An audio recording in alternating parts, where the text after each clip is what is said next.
boa noite. Boa noite. Acidente com guindaste no novo estádio do Corinthians, em Itaquera, deixa 2 mortos. Defesa Civil interdita 30% da área em obras. O local vai sediar o jogo de abertura e mais 5 partidas da Copa de 2014. Junta médica da Câmara diz que doença de Genuíno não justifica a aposentadoria por invalidez. Senado italiano caça o ex-premier Silvio Berlusconi. Cidade de São Paulo é desclassificada em disputa para sediar a Expo 2020, um dos maiores eventos do mundo.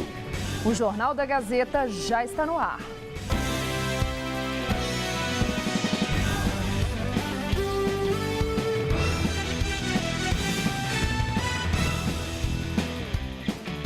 Acidente no Itaquerão. Queda de guindaste atinge a estrutura de arquibancada e mata 2 operários. O repórter Felipe Esboril está no local e tem outras informações. Felipe.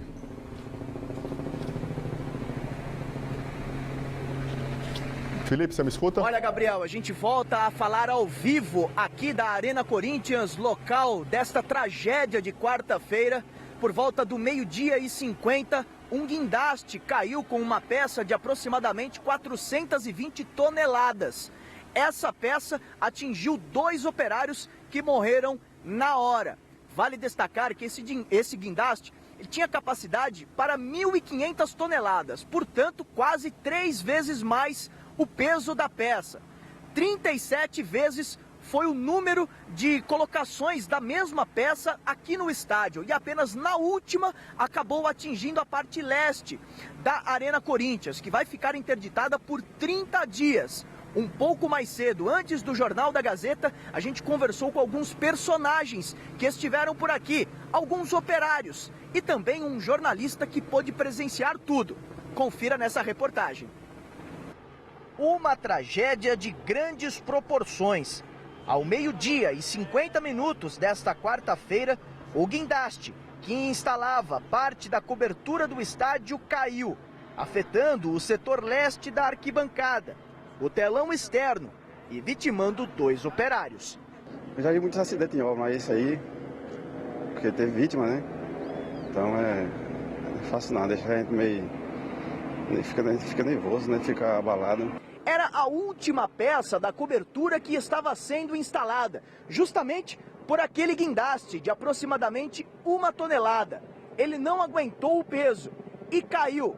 No momento do acidente, o ex-presidente do Corinthians, André Sanches, estava por aqui. E até um pouquinho mais perto lá de onde estavam assando a peça, a segurança da construtora não me deixou passar, porque por medidas de segurança eu voltei para a sala do Corinthians e infelizmente eu estava na sala do Corinthians quando começou a ouvir o barulho. O corintiano dava entrevista ao repórter Rodrigo Vessoni sobre a abertura do estádio.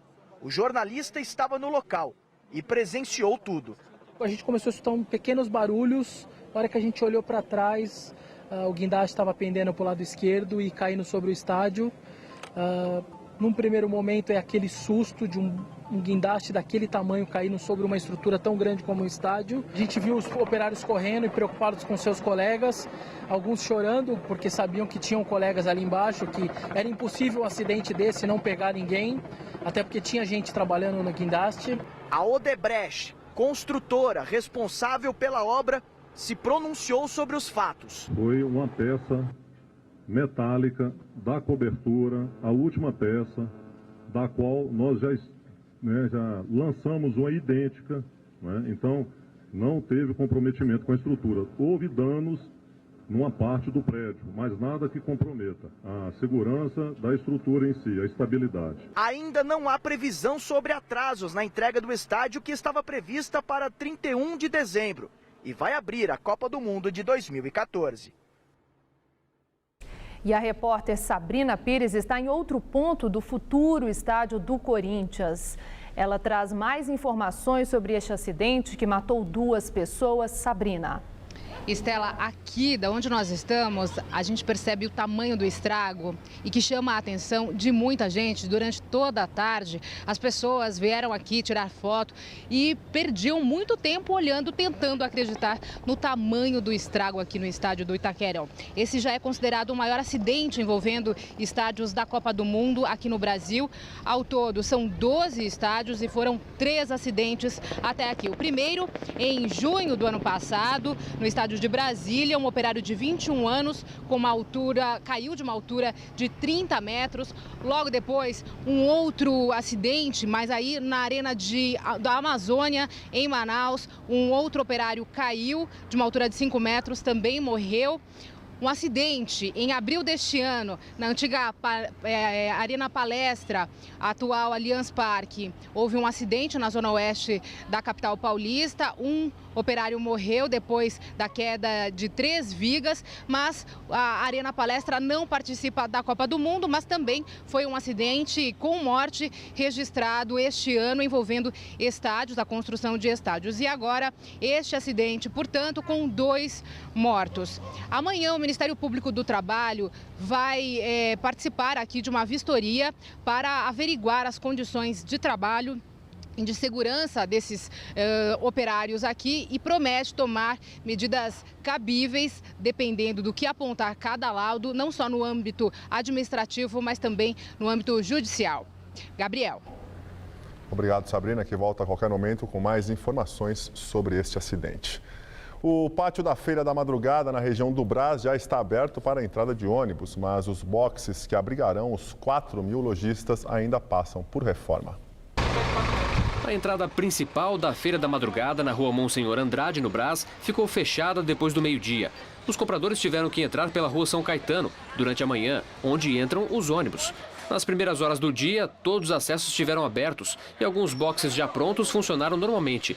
A maioria ainda passa por reformas.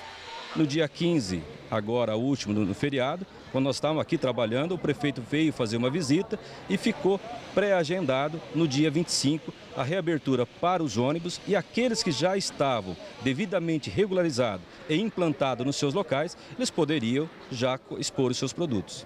Francisco trabalha na feira há 8 anos, com confecção de roupas. Ele foi um dos 1.100 ambulantes que tiveram os nomes divulgados pela prefeitura para assumir os boxes e começar a fazer adaptações para trabalhar.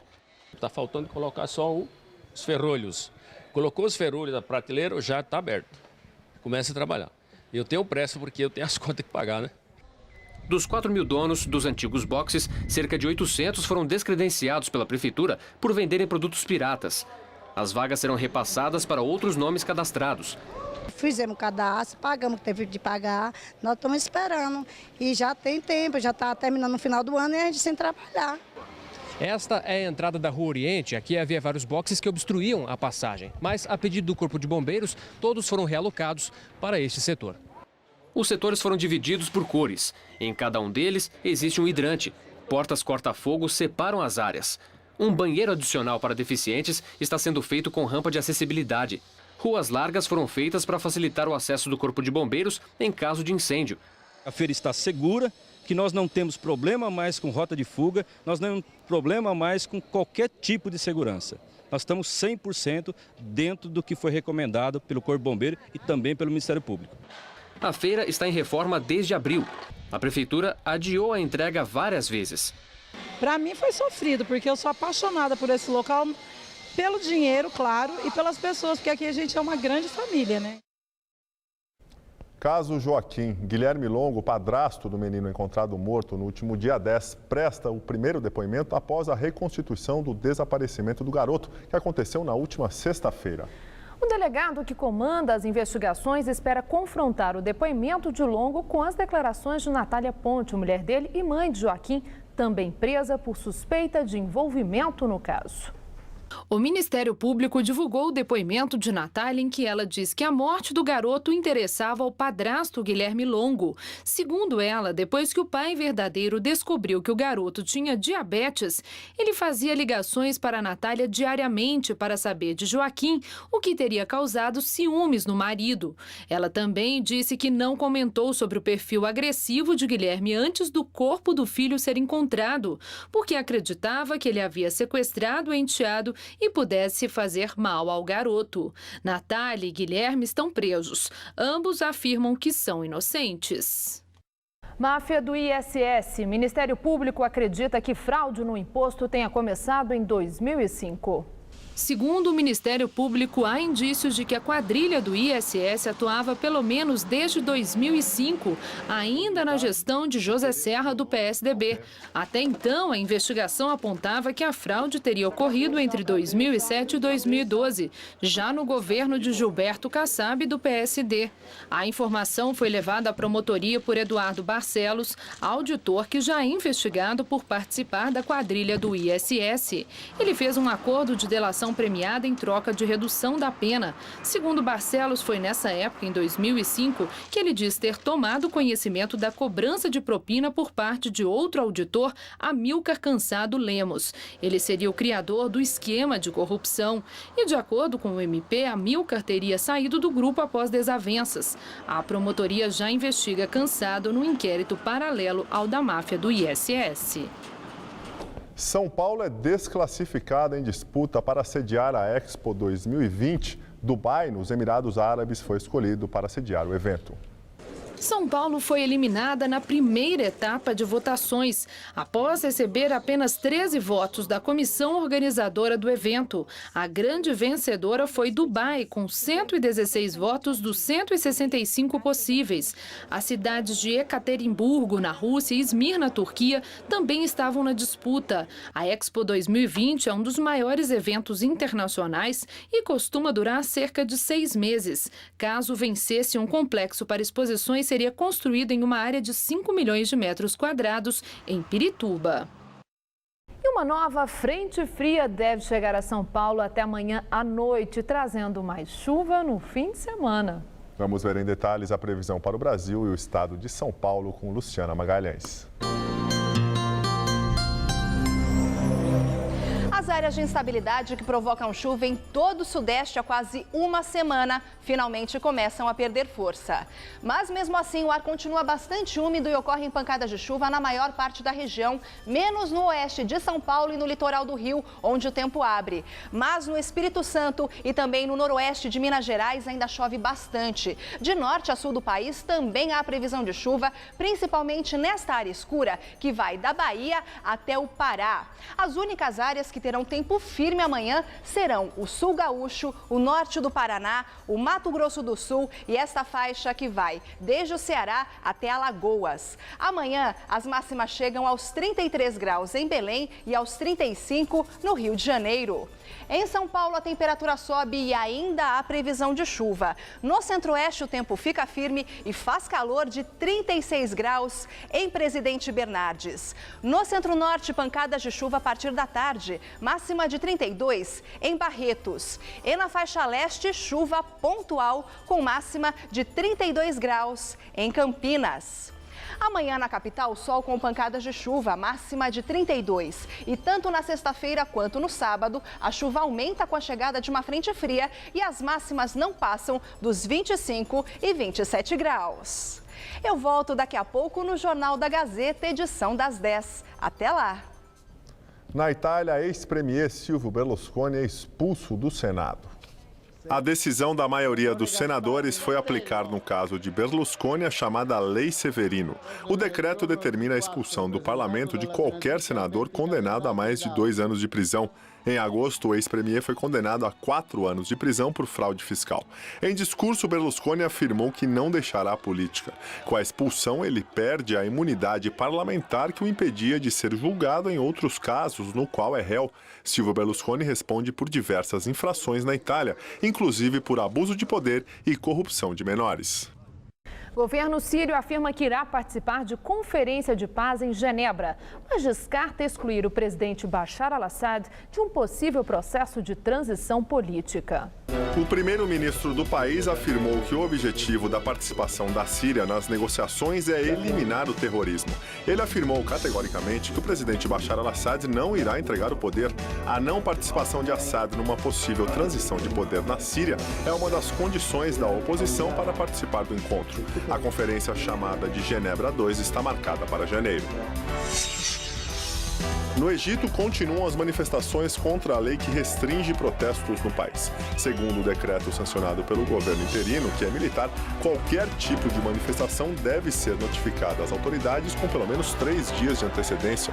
A lei, criticada pela comunidade internacional, revoltou os partidários do presidente deposto, Mohamed Morsi. Polícia Federal vai investigar o acidente de trem que aconteceu no último domingo em São José do Rio Preto, no interior de São Paulo. 8 pessoas morreram. O Ministério Público Federal requisitou à Polícia Federal a abertura de inquérito sobre o acidente. A PF vai apurar eventuais responsabilidades da Agência Nacional de Transportes Terrestres e da América Latina Logística, concessionária da linha, pelo descarrilamento dos vagões carregados com milho. A composição atingiu 4 casas. O acidente também é investigado em inquérito aberto pela Polícia Civil. A Câmara dos Deputados deve definir ainda hoje se concede aposentadoria por invalidez do deputado licenciado José Genuíno. Laudo feito por médicos da Câmara deu parecer contrário ao pedido da defesa do petista. De acordo com o documento médico, Genuíno não possui doença que justifique a aposentadoria por invalidez. O ex-presidente do PT está preso em regime domiciliar na casa de uma filha que mora em Brasília, enquanto aguarda a decisão definitiva do STF sobre seu regime de prisão. A defesa pede que ele cumpra a pena em casa por causa de seu estado de saúde. Governador Geraldo Alckmin diz que é preciso provas sobre o suposto elo de políticos do PSDB e do DEM com o cartel no metrô de São Paulo. Alckmin afirmou que é nítido que existe um objetivo político na divulgação das informações e que o PT quis desviar o foco das condenações do Mensalão. Entendo que esse trabalho precisa ser feito de forma colaborativa e de forma séria, né? Não querendo, no momento aí de mensalão, você querer misturar as coisas com objetivo nitidamente político. Ontem, o PSDB chegou a pedir a demissão do ministro da Justiça, José Eduardo Cardoso. Ele entregou à Polícia Federal um documento que trazia denúncias de corrupção no metrô de São Paulo. No documento, um ex-diretor da Siemens ligou vários políticos do PSDB ao caso do cartel em São Paulo e disse que o objetivo do esquema era fazer caixa 2 para o partido e para o DEM, principal aliado dos tucanos. Quero só reiterar aqui nossa disposição total de investigação, né, transparência, investigação e responsabilização de quem quer que seja. Agora, é preciso ter provas. E agora vamos ao comentário de política com o Bob Fernandes. Investigação sobre cartel para superfaturamento na licitação de metrôs e trens em São Paulo, em governos do PSDB. Valor desviado, 557 milhões. E, inevitável no jogo político, a multiplicação de versões na repercussão do mega escândalo. Vamos por partes. Na França e na Alemanha, 2 empresas, Alstom e Siemens, estão sob investigação. A Siemens admite participação em cartel. A investigação mostra a Alstom também envolvida. Nas sedes da Alstom e Siemens, funcionários já foram demitidos e punidos. No rastro dos acordos de delação, o escândalo desabou no Brasil, no CAD, no Ministério Público Federal e Estadual. O jornal Estado de São Paulo vem relatando essa trama no propinoduto paulista. Everton Heinheimer é personagem do momento. Depoimentos foram colhidos pela Polícia Federal. Foram feitos acordos de leniência. Funcionários e empresas delatam os crimes e, em troca, diminuem ou evitam punições que teriam. Manchetes recentes. PSDB pede a demissão do ministro da Justiça. PT é acusado de usar cartel para abafar mensalão. Resumo dessa ópera. O ministro José Eduardo Cardoso diz ter recebido do deputado estadual do PT, Simão Pedro, relatório que encaminhou à Polícia Federal, com revelações de Heinheimer e com nomes do PSDB que teriam recebido propina. Everton diz que o relatório é anônimo, mas se enrosca. Everton Heinheimer diz que o relatório entregue à PF é anônimo em uma carta, mas nessa mesma carta aponta distorções do relatório. Como ele sabe que há distorções se ele alega não ser dele o documento? Em meio a dúvidas, o contra-ataque do PSDB com muito eco. Há um fato inquestionável: o delator depôs na Polícia Federal e, revela Fausto Macedo no Estadão, o teor do depoimento foi o mesmo do tal relatório. Na polícia, Everton teria revelado nomes de tucanos. Esse é o núcleo dessa novela. A parte eventual ação de aloprados, resta o fato. Everton Heinheimer fez delação premiada na Polícia Federal. Falta saber se existe o fundamental, as provas. Quanto à troca de acusações e ecos, recordemos como começou o famoso mensalão, com o PTB sendo flagrado numa comidilha de R$5 mil nos Correios. Roberto Jefferson, do PTB, se irritou com a ação, atribuiu à agência ABIN e chutou o balde contra o governo. Não tiveram eco as tentativas do PT de desqualificar os envolvidos do PTB. Deu no que deu. Investigação e repercussão caminharam em relação ao chamado mensalão, não em direção ao acessório. Se há que se punam aloprados escalados para essa novela, mas sem perder de vista o principal, a roubalheira. Alguns ou muitos embolsaram 557 milhões no mega escândalo do metrô e trem em São Paulo. Boa noite. Senado aprova fim da votação secreta para a cassação de mandatos. O texto foi aprovado ontem à noite em segunda votação. O fim do voto secreto para as cassações tem como objetivo evitar que deputados e senadores condenados judicialmente tenham os cargos preservados, como ocorreu com Nathan Donadon, sem partido, que foi condenado pelo Supremo e preso por desvio de recursos da Assembleia de Rondônia. Ele teve o mandato preservado em votação secreta em agosto deste ano. Agora o projeto precisa ser promulgado pelo presidente do Senado, Renan Calheiros, e isso ainda não tem prazo para acontecer. Se a PEC for promulgada antes de a Câmara analisar as cassações dos deputados condenados no mensalão, a Casa terá que realizar votação aberta para definir o futuro político de condenados no mensalão, caso dos petistas José Genuíno e João Paulo Cunha, Valdemar da Costa Neto do PR e Pedro Henri do PP. E agora vamos às notícias do esporte com Gabriel Cruz e Celso Cardoso. Infelizmente, abrimos o bloco esportivo voltando a falar da tragédia no estádio do Corinthians, né, Celso? Gabriel, voltamos agora a falar com a repórter Sabrina Pires, que está no estádio Arena Corinthians. Ela tem outras informações sobre o acidente de hoje que matou 2 operários que trabalhavam nas obras de construção do estádio que abrirá a Copa de 2014 no Brasil. Sabrina. Celso, há uma comoção geral aqui no entorno do estádio, justamente porque ele estava no finalzinho, 93% das obras concluídas. E aí, essas 2 mortes hoje, esse acidente trazendo uma tristeza aqui no entorno do Itaquerão, como todos eles chamam aqui carinhosamente a Arena Corinthians.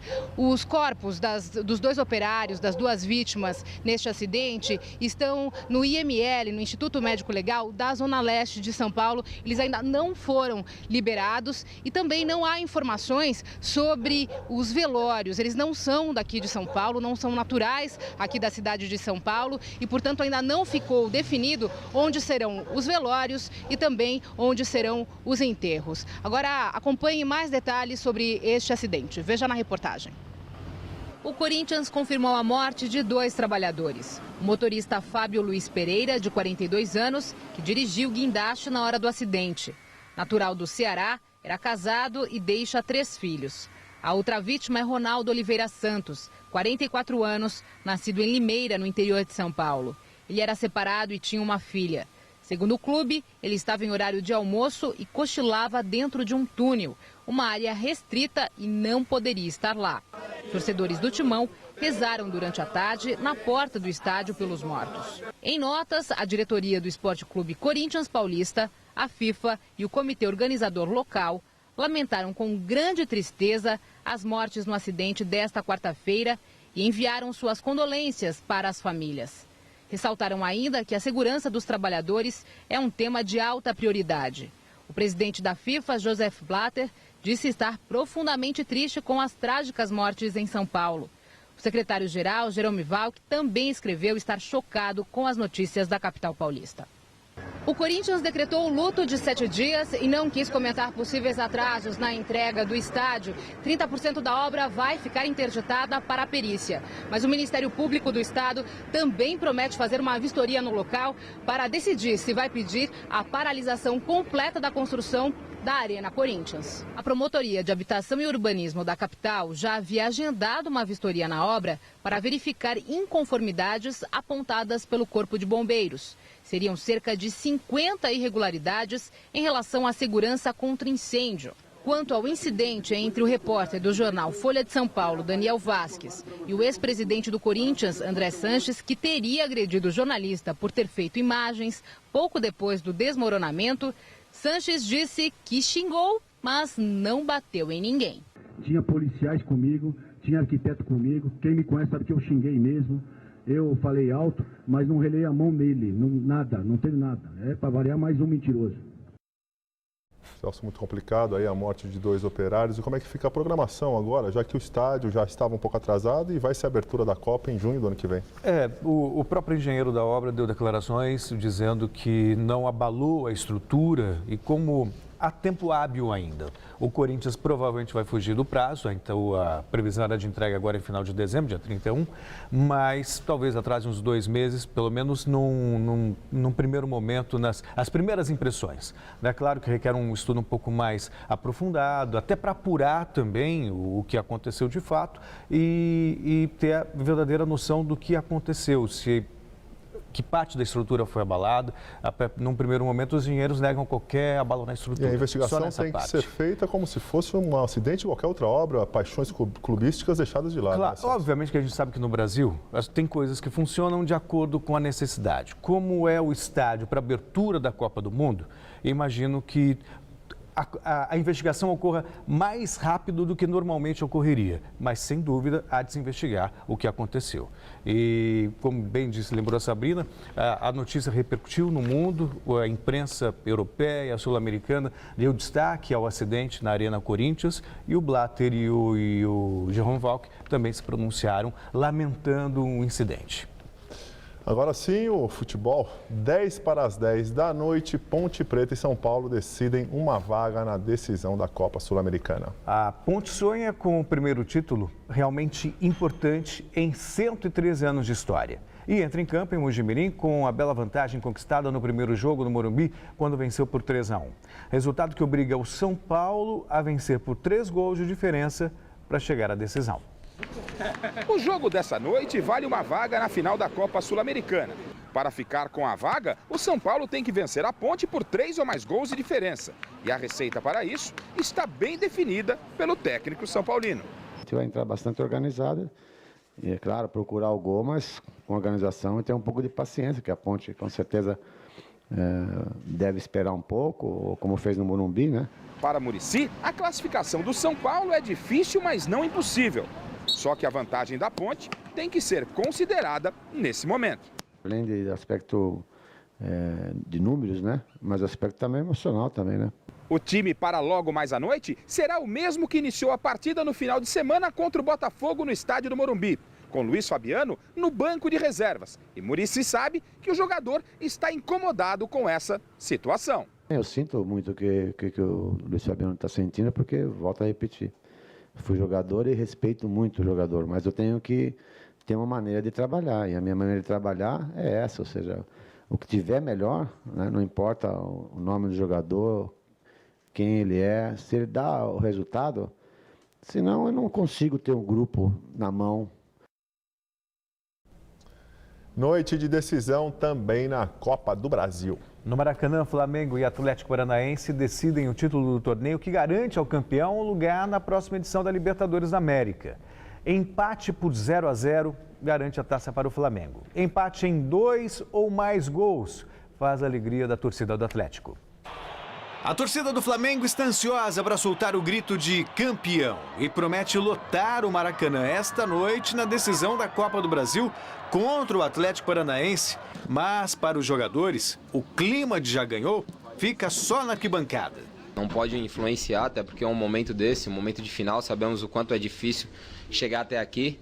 Então, nós jogadores estamos bem preparados, focados, e eu acho que deixar esse entusiasmo, essa euforia para o torcedor que está de fora. Além do apoio da torcida, os cariocas levam vantagem de jogar por um empate sem gols para chegar ao título. A gente tem que administrar a vantagem com inteligência, né? A gente joga por essa pequena vantagem de 1-0-0. Mas a gente joga em casa também, a gente tem que ser inteligente o suficiente de tentar pressionar um pouco o Atlético Paranaense, assim como eles fizeram com a gente lá. Na primeira partida entre os dois times, o Atlético saiu na frente com o Marcelo e sofreu um empate depois com um gol de Amaral. No primeiro jogo, logicamente a tensão foi muito grande, eu acho que nós fizemos um bom jogo, eu acredito que nesse jogo vai ser bem melhor. A equipe deve jogar mais tranquila, sabendo que a responsabilidade é totalmente do Flamengo em relação a jogar em casa. E a gente está preparado, a gente se preparou muito bem essa semana e de fazer principalmente um bom jogo. No Flamengo, o desfalque será mesmo o zagueiro Chicão, substituído por Samir. Já nos visitantes, Everton fica de fora por conta do terceiro cartão amarelo. Mas o técnico Wagner Mancini ainda não definiu o substituto. Liga dos Campeões da Europa, Bayern de Munique vence fora de casa e mantém 100% de aproveitamento na competição. O atual campeão, agora sob o comando de Pepe Guardiola, continua implacável. 5 vitórias em 5 jogos nessa edição da Liga dos Campeões. A vítima do time alemão hoje foi o CSKA, que caiu em Moscou por 3-1. Também hoje, destaque para o Real Madrid, que está jogando agora sem Cristiano Ronaldo, mas está batendo o Galatasaray da Espanha por 4-1. E 3 gols brasileiros nós tivemos hoje na partida Shakhtar e Real Sociedad, também em andamento. Marcaram para o time ucraniano o Luiz Adriano, o Alex Teixeira e o Douglas Costa. É isso, Gabriel. E morreu na tarde de hoje Nilton Santos, ex-lateral esquerdo da seleção brasileira. Aos 88 anos, Nilton Santos faleceu devido a problemas respiratórios. Considerado por muitos especialistas como o maior lateral esquerdo de todos os tempos, Nilton Santos foi ídolo do Botafogo, onde marcou época ao lado de Garrincha e da seleção brasileira, com a qual disputou 4 Copas no Mundo, sendo campeão em 2 ocasiões, em 58 na Suécia e 62 no Chile. Com a camisa do Clube Carioca, a enciclopédia do futebol, como era conhecido, entrou em campo 723 vezes e marcou 11 gols. Foi o atleta que mais vezes atuou pelo Botafogo. Nilton Santos sofria de mal de Alzheimer e há 5 anos vivia numa clínica especializada no tratamento da doença. Ele estava internado desde o último final de semana com problemas respiratórios. Triste notícia. Dia triste para o futebol brasileiro. Sem dúvida. Valeu, Celso. Obrigadão. Boa noite, até amanhã. Estela, é com você? Os aplicativos para corrida são mais uma ferramenta para quem gosta de correr. Eles registram várias informações sobre o rendimento durante a prática esportiva. De manhã bem cedinho, Igor está pronto para a rotina diária de exercícios antes de sair para o trabalho. Ele usa o tênis especial para a corrida, a camiseta que absorve melhor o suor e também uma braçadeira com o companheiro inseparável durante todo o treino, o celular.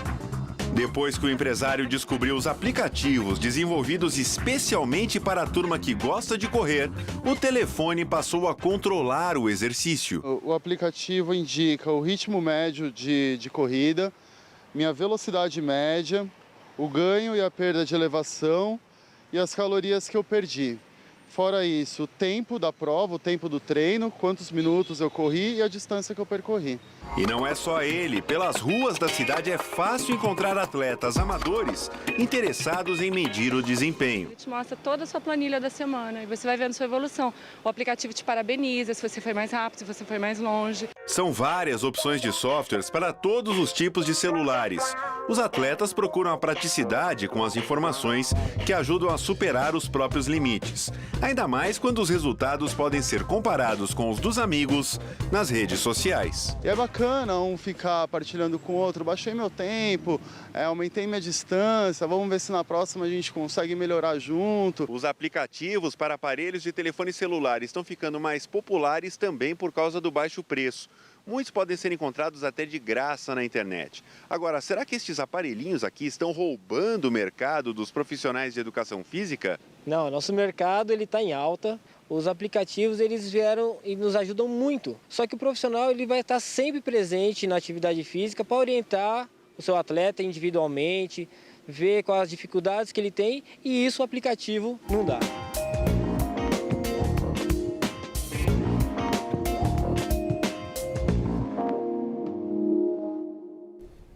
Coloridas diferentes, as capinhas de celular viraram mania. Existe uma infinidade de modelos cheios de detalhes para todos os bolsos e gostos.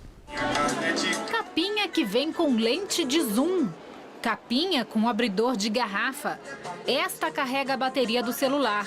Sem falar nas centenas de capinhas coloridas, brilhantes, resistentes e que até imitam cauda de animal. Carlos e o sócio resolveram abandonar as antigas profissões para investir nesta mania. Eles têm 3 lojas em galerias na rua 25 de março. Aqui só nessa loja da frente a gente vende em média de 300 a 500 capas dia. Vendem desde as mais simples, de 10 a 30 reais, até as capas mais sofisticadas, de mais de 100. Ana veio buscar mais uma para a coleção. Que 8 com essa. As duas 8. Pra que tantas? Pra trocar, né? Pra ficar diferente. Paula procura capas para a filha. Gosta. Tem uma coleção. Quantas ela tem? Ai, ela já deve ter umas 15. Já esta estudante quer mesmo é chamar a atenção. Eu gosto bastante de oncinha. Tem que chamar a atenção. Tem. Como se não bastasse essa mania das capinhas, agora tem também acessórios para enfeitar ainda mais o celular, que são os chamados piercings de celular. Tem vários modelos, um mais bonitinho que o outro. Esse aqui você encaixa na entrada do fone de ouvido, é de pinguim. Tem também uma máquina fotográfica, olha só, tá charmoso? E tem mais, viu? Adesivo para enfeitar o botão do celular. São várias as opções, eu escolhi um de lacinho. Os piercings custam de 5 a 10 reais e os adesivos 3 reais cada um. Edson também resolveu mudar de área para abrir uma loja de capinhas em uma galeria na Avenida Paulista. Para se destacar entre tantos concorrentes, busca o que tem de mais novo no mercado. Ele investiu em uma nova tendência, a das carteiras. E tem capa com pendrive. Esta outra faz o celular funcionar com 2 chips diferentes.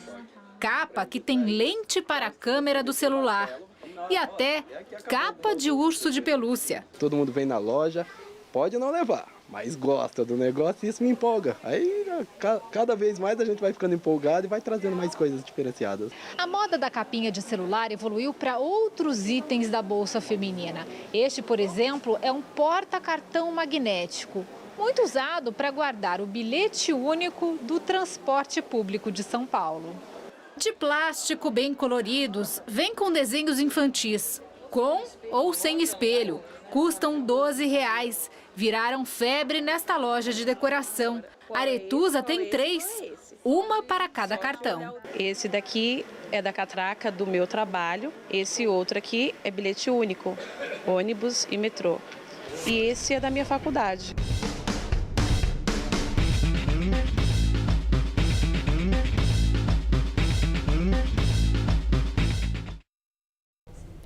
A seguir, Irã afirma que continuará enriquecendo urânio.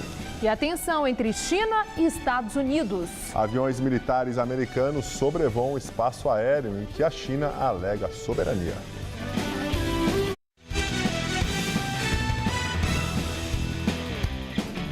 Vamos agora à entrevista do dia com Maria Lídia Flandoli. Está marcada para o dia 19 de dezembro a eleição dos 3 nomes que vão compor a lista tríplice para a escolha do novo reitor da USP pelo governador do estado. E o Jornal da Gazeta prossegue com as entrevistas com os candidatos a reitor da USP. E hoje recebe o médico Marco Antônio Zago, professor titular de Clínica Médica da Faculdade de Medicina de Ribeirão Preto. E ele foi também presidente do CNPq, Conselho Nacional do Desenvolvimento Científico e Tecnológico. Professor, muito obrigada por estar conosco. Bom, professor, eu quero começar exatamente com aquilo que chamou muita atenção da população, inclusive, que foram essas invasões, né? Os protestos na USP, que, por sinal, nos últimos anos vem crescendo e com agravamento, e dessa vez culminando assim com muita depredação, vandalismo, inclusive prisão. O que é que explica essa animosidade, não só contra a universidade, mas contra a reitoria e aquela ocupação? Porque a ocupação não acontece em outras unidades, é na reitoria. O que explica? Boa noite, e eu quero cumprimentá-la pela sua perspicácia. De fato é isto. Observe que as unidades da Universidade de São Paulo, onde os estudantes têm um contato permanente com seus professores, onde eles têm as portas abertas, transitam continuamente, tratam de assuntos do dia a dia, da vida acadêmica, não acontece isso. Eles discutem, às vezes, há disputas, e isto é parte da vida universitária.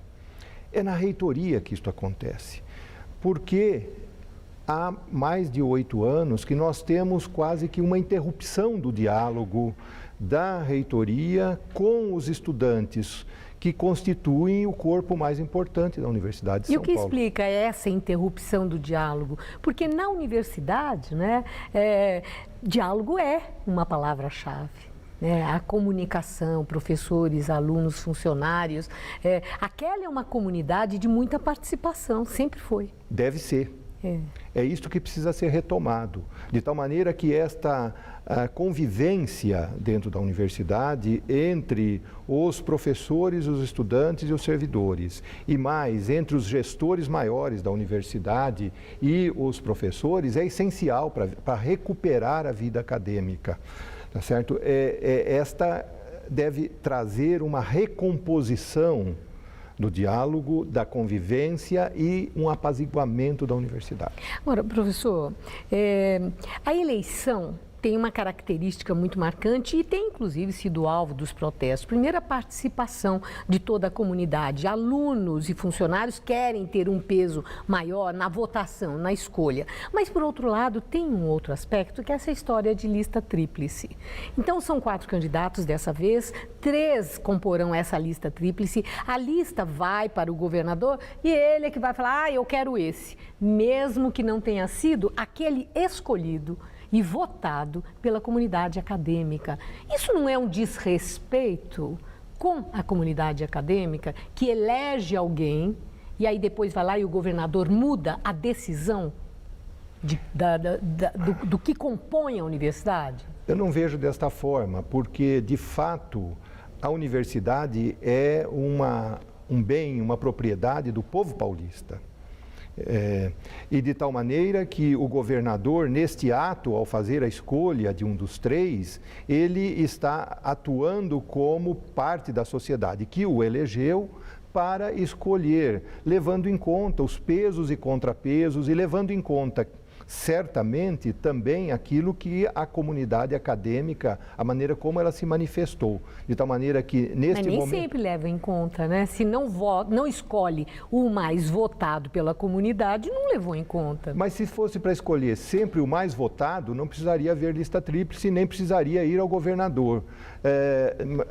A universidade tem autonomia para as suas atividades de pesquisa, acadêmicas e até financeira, mas a autonomia deve servir a um bem maior, deve servir a uma finalidade maior, que é a sociedade paulista. A questão financeira. Há quantas anda a questão financeira na Universidade de São Paulo? Eu já vi muitas referências que as contas não estão muito favoráveis e que o novo reitor vai enfrentar uma situação difícil e muito provavelmente precise cortar gastos. Aí está a preocupação. Cortar o quê? Bem, sim, nós temos notícias porque não há uma clareza absoluta de como estão as finanças da Universidade de São Paulo, mas certamente neste momento há um desequilíbrio entre receita e gastos. Mas a universidade tem reservas também que podem cobrir este desequilíbrio momentâneo e nossa expectativa é de que isso será possível de ser feito, caso contrário eu não me aventuraria a ser candidato a reitor. E nessa aventura, quando o senhor vê a possibilidade de ser o eleito e o escolhido, qual é o seu principal objetivo? Para encerrar a nossa entrevista, né? Quando o senhor olha, se eu chegar lá, é isso que eu pretendo fazer.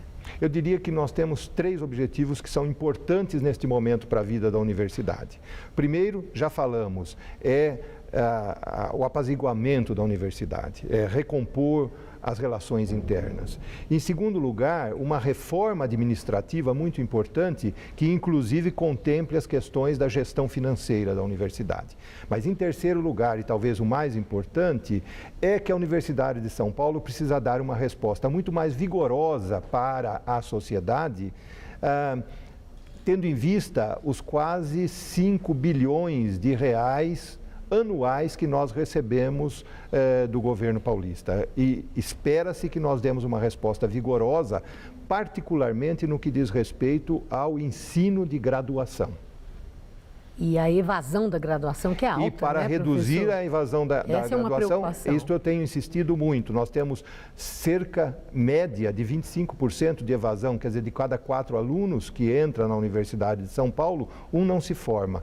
Se nós conseguirmos reduzir isto a 5, 10%, que é a média da maioria das universidades, sem gastos adicionais, nós estaremos entregando à sociedade cerca de 2.000 alunos formados a mais por ano.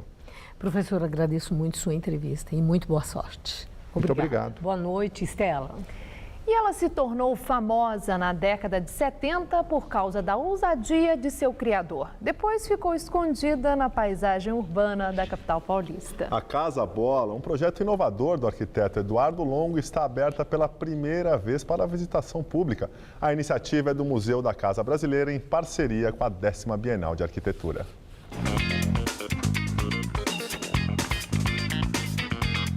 Da agitada Faria Lima quase não se vê a casa. A bola quase desapareceu da paisagem da Rua Amauri. É preciso entrar para conhecer. A casa ficou pronta em 1979. Era um protótipo de um apartamento. Criação do arquiteto Eduardo Longo. A ideia do apartamento Bola foi de fazer um apartamento compacto, porém de luxo. Por fora, uma bola prateada, simples como toda bola. A graça está do lado de dentro. A casa é branca. Todos os cantos são arredondados para dar uma impressão de infinito. Tem 3 quartos com banheiro, cozinha, sala de jantar.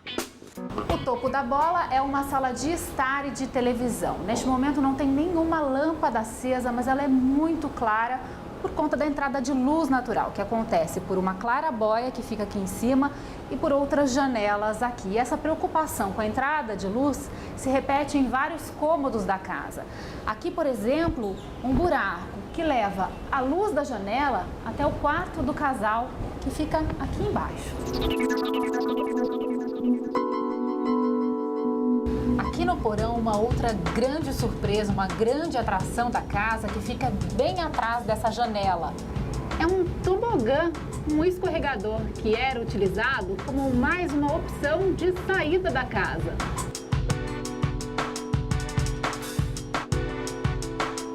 Na verdade, era um serralheiro meu que estava procurando serviço e eu queria fazer uma escada para quando chegasse em cima daquela torre não ter que voltar para trás. Era uma escada que virou rampa, que virou escorregador e virou uma peça lúdica. A casa que era para ser provisória se transformou na moradia do arquiteto. Ele pensava que seu empreendimento seria um sucesso num mundo que iria se desapegar do acúmulo de bens materiais. O inverso desta previsão foi também o fim do projeto. Eu achei que seria saudável e que seria desejável ter menos coisas dentro de um apartamento. Logo que eu comecei a mostrar essa ideia, diziam que isso deve ser muito bom no Japão, porque lá tem falta de espaço. Depois de ouvir bastante isso, eu acabei indo no Japão, mostrei lá para todo mundo e eles diziam, isso deve ser bom para o Brasil, lá que tem muito espaço e tal.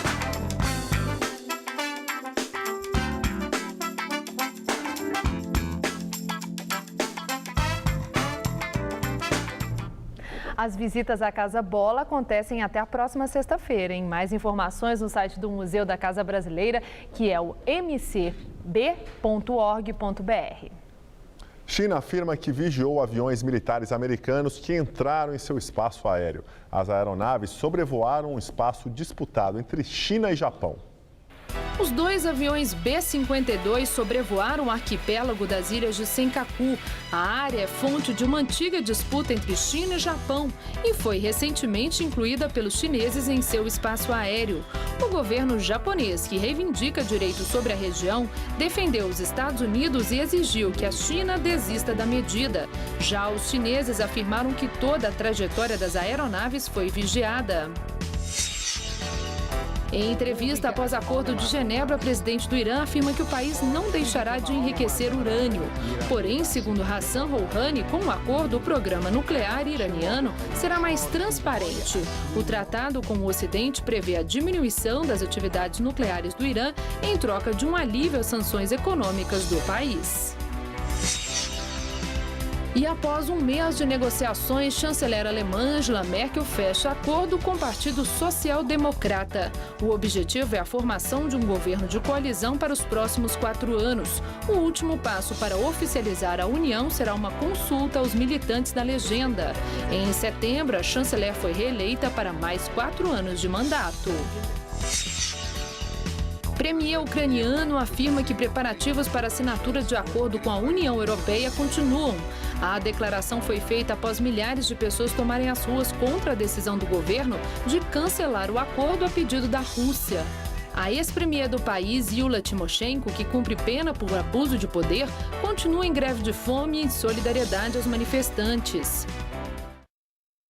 E o Jornal da Gazeta fica por aqui. A entrevista do dia e nossas reportagens podem ser vistas no site jornaldagazeta.tvgazeta.com.br. Mais notícias no Jornal da Gazeta, edição das 10. Uma boa noite. E nós voltaremos amanhã às 19 horas. Uma excelente noite para você e até lá.